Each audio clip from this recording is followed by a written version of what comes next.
जय शिवधारा। जय जय शिवधारा। आज के इंसान ने तरक्की खूब कर ली है।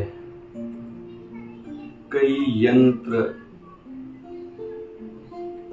ऐसे बनाए हैं जिसके माध्यम से बैठे बैठे इंसान क्या क्या काम नहीं कर लेता है। और उदाहरण लें तो मोबाइल के माध्यम से कितने नहीं काम बैठे बैठे हो रहे हैं। फिर बाकी तो हर फील्ड फैकल्टी में इलेक्ट्रॉनिक्स ऐसे यंत्र बढ़ते जा रहे हैं कि बढ़िया बढ़िया काम, जल्दी जल्दी काम, अच्छा काम हो रहा है।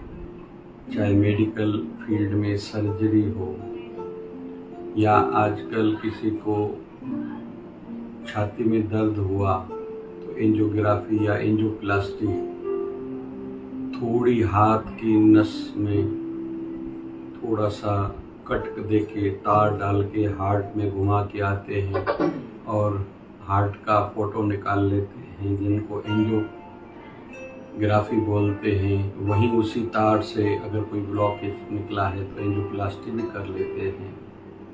इंसान ने इतनी तरक्की कर ली है, लेकिन देखा जा रहा है दिनों ब दिन इंसान खुद पर से नियंत्रण, कंट्रोल खोता जा रहा है, जिसके कारण डिस्टर्ब होता है, दुखी होता है, दूसरों को डिस्टर्ब करता है, दूसरों को दुखी करता है और पता नहीं कितना खुद का और दूसरों का नुकसान कर रहा है। इसलिए भगवान श्री कृष्ण से जब अर्जुन ने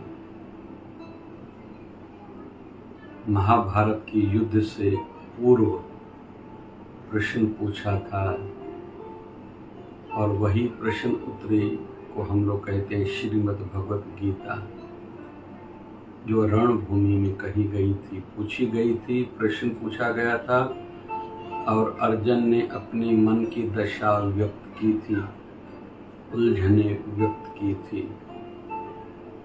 और ठाकुर जी ने, भगवान श्री कृष्ण ने उसके उत्तर दिए थे। और श्रीमद् भगवत गीता जो सभी शास्त्रों का सार कहा जाता है, तब भी उतनी ही उपयोगी थी, आज भी उतनी ही उपयोगी है और आने वाले समय में भी उतना ही हम सबको सुख और मार्ग देने वाली है। कि मन का वेग, विचारों की स्पीड रोशनी से भी तेज है। इस मन को कैसे कंट्रोल किया जाए, नियंत्रित किया जाए, तो भगवान श्री कृष्ण ने कहा था अभ्यास और वैराग्य से इस मन को कंट्रोल किया जा सकता है। आज के युग में हम सहज सरल समझेंगे कि ये मन कभी गुस्सा जब आता है तो कितना नहीं हम लोग डिस्टर्ब हो जाते हैं, सोचने की शक्ति कम हो जाती है, क्षमताएं कम होने लगती है, गलत निर्णय लेने में भी हम लोग देरी नहीं करते।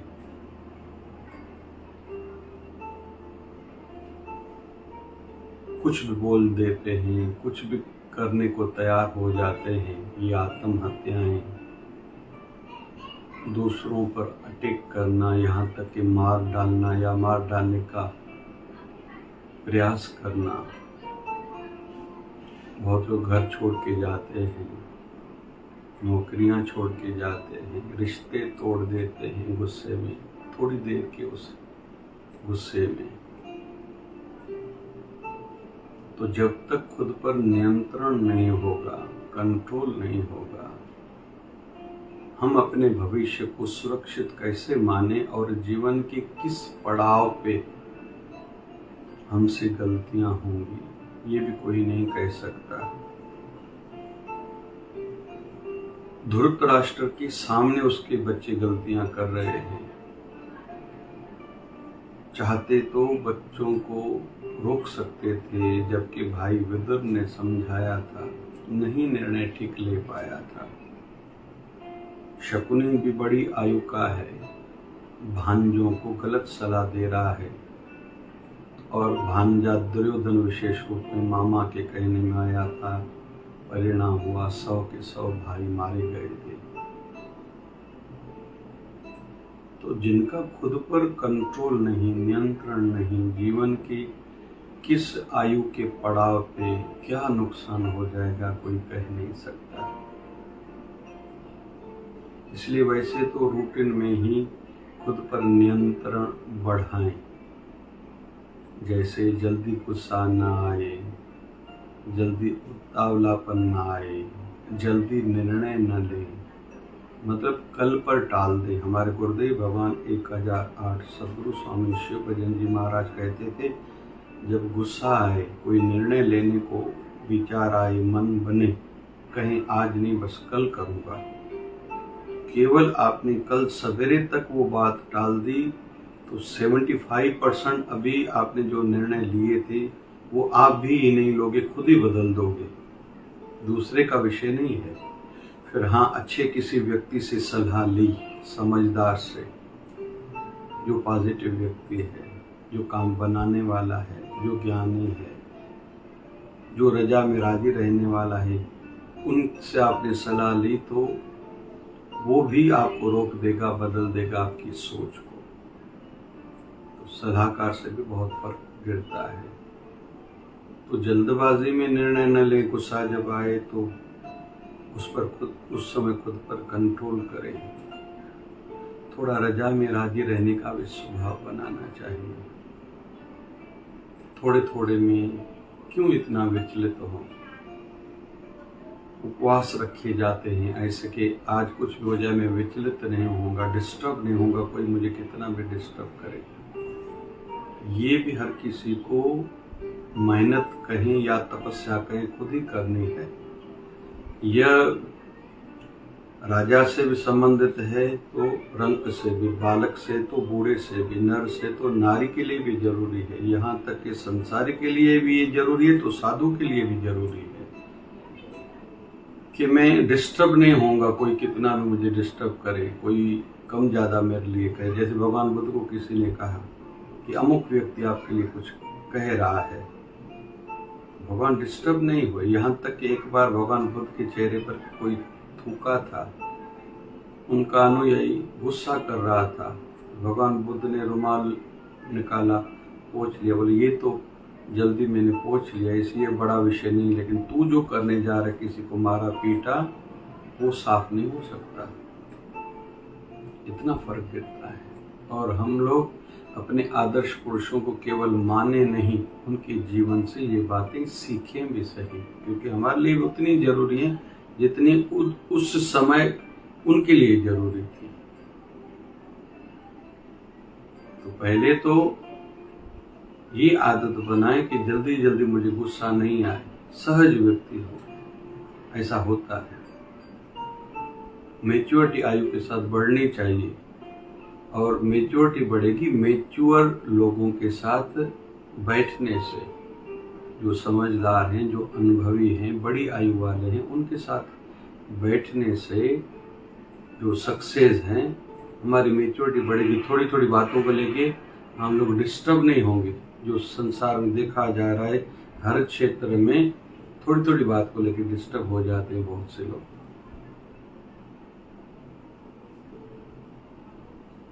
जल्दी गुस्सा ना आए, जल्दी में डिस्टर्ब न रहूं। कोई कुछ भी आके कहे, कोई कुछ भी करे, कभी घर में कोई चीज़ टूट जाती है, कभी अनहोनी घटना कोई हम लोग सुनते हैं, किसी बच्चे का, घर के किसी व्यक्ति का एक्सीडेंट हो गया, उस समय खुद को संभाले। यहाँ तक कि दूसरों को भी मुझे ही संभालना है, बड़ी बड़ी आपदाएं आ जाती हैं।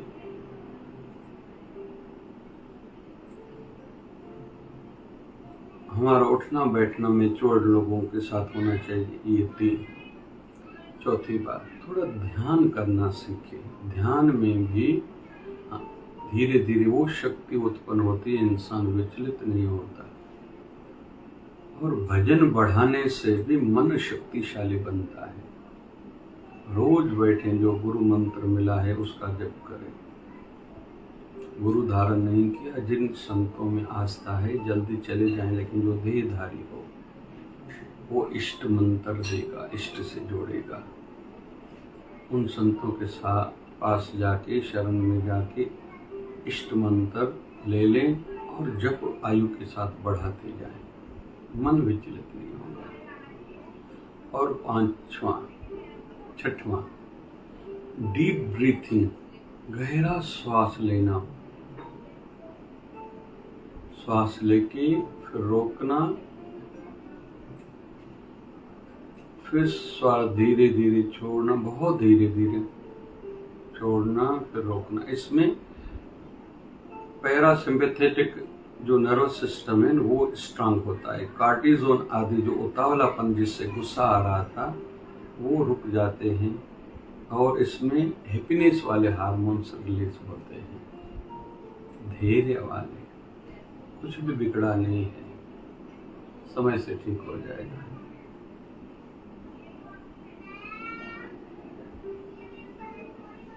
एक उदाहरण छोटा सा है। हमारे गुरुदेव भगवान 1008 सदगुरु स्वामी शिव भजन जी महाराज दिया करते थे। एक सेठ आया संतों के पास, मुझे आप कृपा करें, मैं व्यस्त बहुत हूँ, आप कहते भजन करो, कैसे करूं? संतों ने कहा नहीं भैया, भजन काम आएगा, यहाँ भी तो वहाँ भी। समय नहीं मिलता, काम बहुत है, इधर भी धंधा है, उधर भी धंधा है, अमुक नगर में भी कोठी, अमुक नगर में भी ऑफिस है, इस देश में भी धंधा है, उस देश में भी धंधा है। संतों ने कहा तेरा ये मैं काम करूं तो? बोले कैसे हो सकता है ऐसे, आप कैसे करेंगे? संतों ने कहा मेरे पास एक जिन्न है, प्रेत है, वो दूंगा, आप जितने काम कहोगे करके आएगा। शर्त यही है कि उसको आप छोड़ दोगे, वो तुम्हें खा जाएगा। तो मेरे काम ही इतने हैं। संतों ने उसको प्रेत और शीशी दी, बोले इससे निकाल के अभी इससे काम लो। घर पहुंचा सेठ, शीशी से निकाला प्रेत को। क्या करूं? बोले अमुक बैंक से ये काम करके आओ। 2 घंटे लगने वाले थे, 1 मिनट में वो 2 मिनट में काम करके आए। अभी दुकान से ये चीज लाओ, अकाउंट चेक करना, बुक लाओ। तो दूसरे नगर में दुकान पर, ऑफिस में ये कागज पड़ा, वो लेके आओ, वहां से ये करके आओ, अमुक देश से ये काम करके आओ। काम होते गए 2-4 दिनों में पूरे काम हो गए। अभी वो प्रेत उसको खाने लगा और संतों की शर्त थी जिस समय से काम नहीं लोगे ये तुझे खाएगा। अभी डिस्टर्ब होने लगा, ऐसा ना हो सच में खा ले।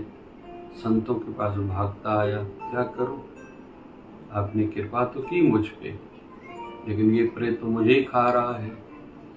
ऐसे करो, तुम घर के प्रांगण में एक बांस का बड़ा लकड़ा गाड़ लो, जब काम न हो तो प्रेत को कहो इस लकड़े पर ऊपर चढ़ो नीचे उतरो, ऊपर चढ़ो नीचे उतरो।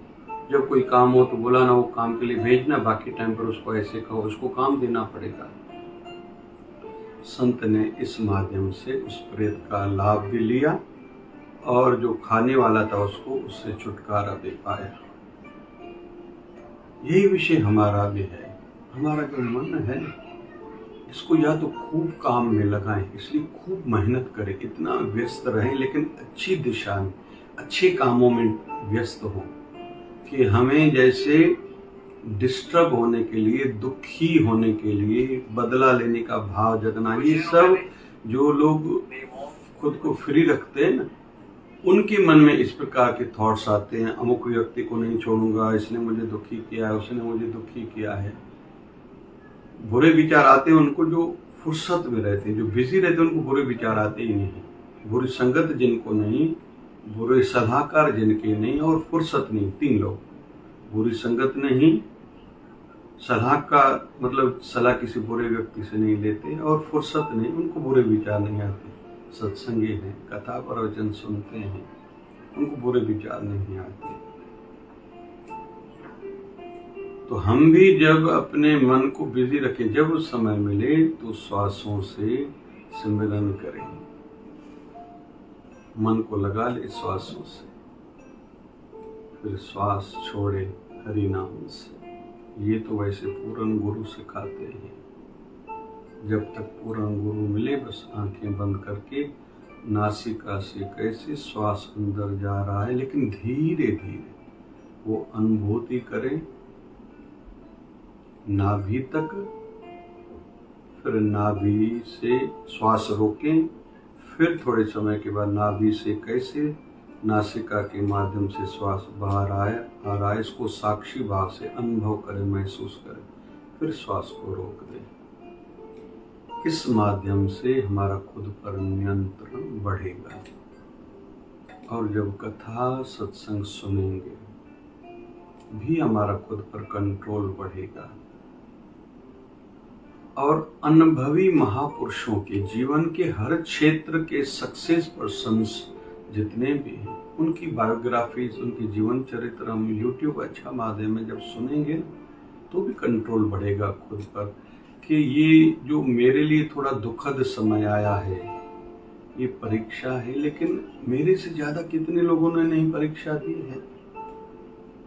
राजा हरिश्चंद्र ने सपने में केवल देखा था मैंने गुरु को सब दान दे दिया है, तो उठते ही अपने गुरु को सब देने के लिए तैयार हो गया। राजपाट तो दिया, पत्नी को बेचा, बेटे को बेचा, खुद को बेचा, यहाँ तक कि मैं वहां जाके खुद को बेचूं जहां पैसा ज्यादा मिले। काशी में उस समय लोग बेचे जाते थे, खरीदे जाते थे ज्यादा पैसे, वहां जाके मसाणी के पास खुद को बेचा था। खाता क्या था, जब किसी प्राणी को कोई लेके आए शमशान घाट में, उस समय चावल थोड़े बहुत ऊपर से छटकते थे, वो चावल जो मटका फोड़ा जाता है शमशान में, उस मट्टी के टूटे फूटे मटके को नीचे शमशान की अग्नि पर ऊपर उधर पानी डाल के चावल डाल के वो बना के खाते थे। कहाँ राजा था, पत्नी को एक माली के पास बेचा था, कितनी नई परीक्षाएं देनी पड़ी थी। तो हमारे जीवन में जब हमें लगता है बड़ी परेशानियां उतनी नहीं है, फिर वहां छोटी लगने लगती है। महात्मा गांधी के जीवन चरित्र को देखिए, सत्याग्रह आदि छोटे नमक के कारण कितनी नई पैदल यात्रा चली थी। तो हम जैसे जैसे महान हस्तियों के जीवन चरित्र को पढ़ेंगे, संत रविदास जी महाराज को कितनी नई तकलीफें आई, संत कबीर हो, गोस्वामी तुलसीदास जी महाराज हो, माई मीरा हो, संत नामदेव जी महाराज हो, इनके जीवन चरित्र जब पढ़ेंगे, सदगुरु स्वामी शिव भजन जी महाराज हमारे गुरुदेव भगवान हो, जिस भी क्षेत्र में है उसमें जो आदर्श पुरुष हैं, जब उनकी बायोग्राफीज पढ़ेंगे, अरे हमें लगता है मैं दुखी हूँ, मैं डिस्टर्ब हूँ, मेरी परीक्षाएं ली जा रही है, उन्होंने कितनी नई परीक्षाएं दी थी, आज अजर अमर है, मैं भी हो सकता हूँ। खुद पर थोड़ा कंट्रोल बढ़ाओ, तो जब उनकी बायोग्राफीज पढ़ेंगे हमारी मुश्किलें छोटी लगने लगेंगी और अंत में लगेगा मैं फजूल ही आशाओं के कारण, वासनाओं के कारण, तृष्णाओं के कारण बस थोड़ा ये देखूं, वहाँ केवल घूमने जाऊं, केवल होटल में बस थोड़े रोटी खा के आऊँ, महंगा महंगा कोई नाश्ता खा के आऊँ, ड्रिंक्स पी के आऊँ, उसके कारण, छोटी इच्छा के कारण मैं कितना नहीं गुस्सा करता हूँ, डिस्टर्ब रहता हूँ, या चोरियाँ करता हूँ, झूठ बोलता हूँ, पाप करता हूँ। तो खुद पर हम कंट्रोल करने के लिए तैयार हो जाएंगे। तो संत कबीर ने कहा है ना, मन माने आता हर जाने, मन जीते जग जीत। जिन्होंने अपने मन को जीता है वही जग को जीत सकता है। तो धीरे धीरे इन बातों के माध्यम से हम खुद पर नियंत्रण कर सकते हैं।